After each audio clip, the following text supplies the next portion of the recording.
यह कहानी भागवत महापुराण के नवम स्कंद से लिया गया है। इसे सुनने से स्वर्ग की प्राप्ति होती है। राजा नहुप के 6 पुत्र थे। उनके नाम थे यति, ययाति, संयाति, आयति, वेति और कृति। नहुष अपने बड़े पुत्र यति को राज्य देना चाहते थे, परंतु उसने स्वीकार नहीं किया और वह सन्यासी बन गया। जब नहुष इंद्र की पत्नी शची से सहवास करने की चेष्टा की, तब नहुष को ब्राह्मणों ने इंद्र पद से गिरा दिया और अजगर बना दिया। तब राजा के पद पर ययाति बैठे। ययाति ने अपने 4 छोटे भाइयों को 4 दिशाओं में नियुक्त कर दिया और स्वयं शुक्राचार्य की पुत्री देवयानी और दैत्यराज वृषपर्वा की पुत्री शर्मिष्ठा को पत्नी के रूप में स्वीकार करके पृथ्वी पर शासन करने लगे। एक बार की बात है, दानवराज वृषपर्वा की एक कन्या थी। उसका नाम था शर्मिष्ठा। वह एक दिन अपनी गुरुपुत्री देवयानी एवं शक्ति शर्मी और हजारों सखियों के साथ अपनी राजधानी के उद्यान में टहल रही थी। उस उद्यान में सुंदर सुंदर पुष्पों से लदे हुए अनेकों वृक्ष थे। उसमें एक बड़ा हो सुंदर सरोवर था। सरोवर में कमल खिले हुए थे और उन पर बड़े ही मधुर स्वर से भौरे गुंजार कर रहे थे। उसकी ध्वनि से सरोवर का तट गूंज रहा था। जलाशय के पास पहुंचने पर उन सुंदरी कन्याओं ने अपने अपने वस्त्र तो घाट पर रख दिए और उस तालाब में प्रवेश करके वे एक दूसरे पर जल उलीचकर क्रीड़ा करने लगीं। उसी समय उधर से पार्वती जी के साथ बैल पर चढ़े हुए भगवान शंकर आ निकले। उनको देखकर सबकी सब कन्याएं सकुचा गईं और उन्होंने झटपट सरोवर से निकलकर अपने अपने वस्त्र पहन लिए। शीघ्रता के कारण शर्मिष्ठा ने अनजान में देवयानी के वस्त्र को अपना समझकर पहन लिया। इस पर देवयानी क्रोध के मारे आग बबूला हो गई। उसने कहा, अरे देखो तो सही, इस दासी ने कितना अनुचित काम कर डाला। जैसे कुतिया यज्ञ का हविष्य उठा ले जाए, वैसे ही इसने मेरे वस्त्र पहन लिए हैं। जिन ब्राह्मणों ने अपने तपोबल से इस संसार को सृष्टि की है, जो परम पुरुष परमात्मा के मुखरूप हैं, जो अपने हृदय में निरंतर ज्योतिर्मय परमात्मा को धारण किए रहते हैं और जिन्होंने संपूर्ण प्राणियों के कल्याण के लिए वैदिक मार्ग का निर्देश किया है, बड़े बड़े लोकपाल तथा देवराज इंद्र ब्रह्मा आदि भी जिनके चरणों की वंदना और सेवा करते हैं, उन्हीं ब्राह्मणों में हम सबसे श्रेष्ठ भृगुवंशी हैं। और इसका पिता प्रथम तो असुर है, फिर हमारा शिष्य है। इस पर भी इस दुष्टा ने जैसे शूद्र वेद पढ़ ले, उसी तरह हमारे कपड़ों को पहन लिया है। जब देवयानी इस प्रकार गाली देने लगी, तब शर्मिष्ठा क्रोध से तिलमिला उठी। वह चोट खाई हुई नागिन के समान लंबी सांस लेने लगी। उसने अपने दांतों से होठ दबा कहा, भिखारिन, तू इतना बहक रही है, तुझे कुछ अपनी बात का भी पता है? जैसे कौए और कुत्ते हमारे दरवाजे पर रोटी के टुकड़ों के लिए प्रतीक्षा करते हैं, वैसे ही क्या तुम भी हमारे घरों की ओर नहीं ताकती रहती? शर्मिष्ठा ने इस प्रकार बड़ी कड़ीकड़ी बात कहकर गुरुपुत्री देवयानी का तिरस्कार किया और क्रोधवश उसके वस्त्र छीनकर उसे कुएं में ढकेल दिया। शर्मिष्ठा के चले जाने के बाद संयोगवश शिकार करते हुए राजा ययाति उधर आ निकले। उन्हें जल की आवश्यकता थी, इसलिए कुएं में पानी लेने गए। तब वह कुएं में पड़ी हुई देवयानी को उन्होंने देख लिया। उस समय वह वस्त्रहीन थी, इसलिए उन्होंने अपना दुपट्टा उसे दे दिया और दया करके अपने हाथ से उसका हाथ पकड़कर उसे बाहर निकाल लिया। देवयानी ने प्रेम भरी वाणी से राजन वीर ययाति से कहा, वीर शिरोमणि राजन, आज आपने मेरा हाथ पकड़ा है। अब जब आपने मेरा हाथ पकड़ लिया, तब कोई दूसरा इसे न पकड़े। यह भगवान का ही किया हुआ संबंध समझना चाहिए।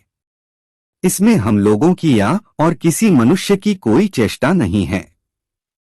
पहले मैंने बृहस्पति के पुत्र कच्छ को शाप दे दिया था, इस पर उसने भी मुझे शाप दे दिया। इसी कारण ब्राह्मण मेरा पाणी ग्रहण नहीं कर सकता। ययाति को शास्त्र प्रतिकूल होने के कारण यह संबंध अभीष्ट तो न था, परंतु उन्होंने देखा कि प्रारब्ध ने स्वयं ही मुझे यह उपहार दिया है और मेरा मन भी इसकी ओर खींच रहा है, इसलिए ययाति ने उसकी बात मान ली। वीर राजा ययाति जब चले गए तब देवयानी रोती पीटती अपने पिता शुक्राचार्य के पास पहुंची और शर्मिष्ठा ने जो कुछ किया था वह सब उन्हें कह सुनाया। शर्मिष्ठा के व्यवहार से शुक्राचार्य जी का भी मन उचट गया। वे पुरोहिताई की निंदा करने लगे। उन्होंने सोचा कि इसकी अपेक्षा तो पिरक शुक्रवचह का खेत या बाजार में से कबूतर की तरह कुछ बीनकर खा लेना अच्छा है। अपनी कन्या देवयानी को साथ लेकर वे नगर से निकल पड़े। जब वृषपर्वा को यह मालूम हुआ तो उनके मन में यह शंका हुई कि गुरुजी कहीं शत्रुओं की जीत न करा दें अथवा मुझे शाप न दे दें। अतः वे उनको प्रसन्न करने के लिए पीछे पीछे गए और रास्ते में उनके चरण पर सिर के बल गिर गए। शुक्राचार्य जी का क्रोध तो आधे ही क्षण का था। उन्होंने वृषपर्वा से कहा, राजन, मैं अपनी पुत्री देवयानी को नहीं छोड़ सकता, इसलिए इसकी जो इच्छा हो तुम पूरी कर दो, फिर मुझे लौट चलने में कोई आपत्ति न होगी। जब वृषपर्वा ने ठीक है कहकर उनकी आज्ञा स्वीकार कर ली तब देवयानी ने अपने मन की बात कही। उसने कहा, पिताजी मुझे जिस किसी को दे दें और मैं जहाँ कहीं जाऊं, शर्मिष्ठा अपनी सहेलियों के साथ मेरी सेवा के लिए वहीं चले। शर्मिष्ठा ने अपने परिवार वालों का संकट और उनके कार्य का गौरव देखकर देवयानी की बात स्वीकार कर ली। वह अपनी 1000 सहेलियों के साथ दासी के समान उसकी सेवा करने लगी। शुक्राचार्य जी ने देवयानी का विवाह राजा ययाति के साथ कर दिया और शर्मिष्ठा को दासी के रूप में देकर उनसे कह दिया, राजन, इसको अपनी सेज पर कभी न आने देना। कुछ ही दिनों बाद देवयानी पुत्रवती हो गई। उसको पुत्रवती देखकर एक दिन शर्मिष्ठा ने भी अपने ऋतुकाल में देवयानी के पति ययाति से एकांत में सहवास की याचना की।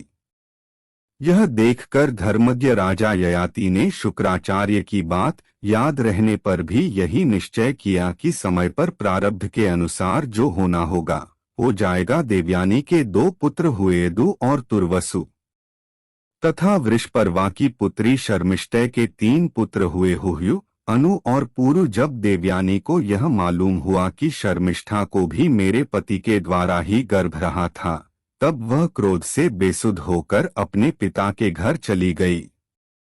कामी ययाति ने मीठी मीठी बातें, अनुन्य विनय और चरण दबाने आदि के द्वारा देवयानी को मनाने की चेष्टा की। उसके पीछे पीछे वहां तक गए भी, परंतु मना न सके। शुक्राचार्य ने भी क्रोध में भरकर ययाति से कहा, तू अत्यंत स्त्रीलंपट, मंदबुद्धि और झूठा मुदित है। जा, तेरे शरीर में वह बुढ़ापा आ जाए जो मनुष्यों को कुरूप कर देता है। ययाति ने कहा, ब्राह्मण, आपकी पुत्री के साथ विषय भोग करते करते अभी मेरी तृप्ति नहीं हुई, इस शाप से तो आपकी पुत्री का भी अनिष्ट ही है।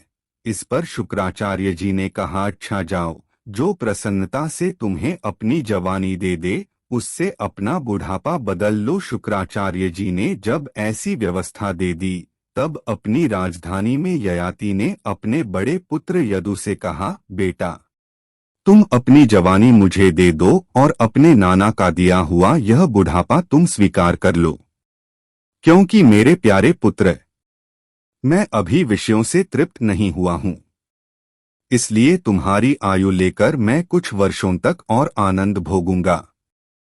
यदु ने कहा, पिताजी, बिना समय के ही प्राप्त हुआ आपका बुढ़ापा लेकर तो मैं जीना भी नहीं चाहता, क्योंकि कोई भी मनुष्य जब तक विषय सुख का अनुभव नहीं कर लेता तब तक उसे उससे वैराग्य नहीं होता।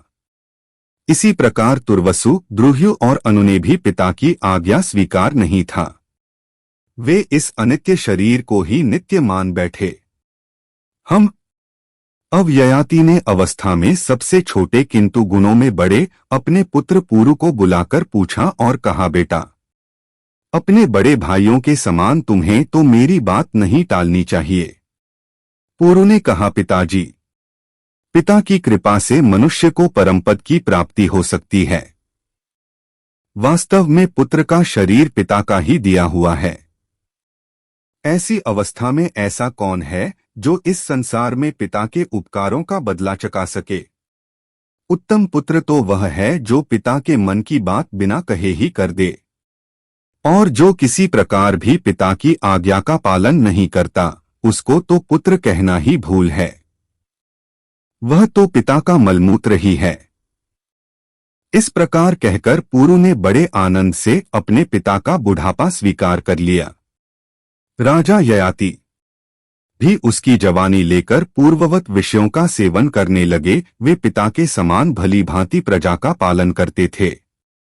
देवयानी उनकी प्रियतमा पत्नी थी।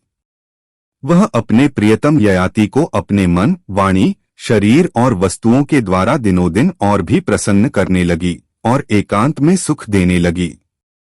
इस प्रकार 1000 वर्ष तक उन्होंने अपनी इंद्रियों के साथ मन को जोड़कर प्रिय विषयों को भोगा। परंतु इतने पर भी चक्रवर्ती सम्राट ययाति की भोगों से तृप्ति न हो सकी। आगे की कहानी हम अगले वीडियो में सुनेंगे। अगर आप हमारे चैनल को सब्सक्राइब नहीं किया है तो कृपया हमारे चैनल को सब्सक्राइब कर लें।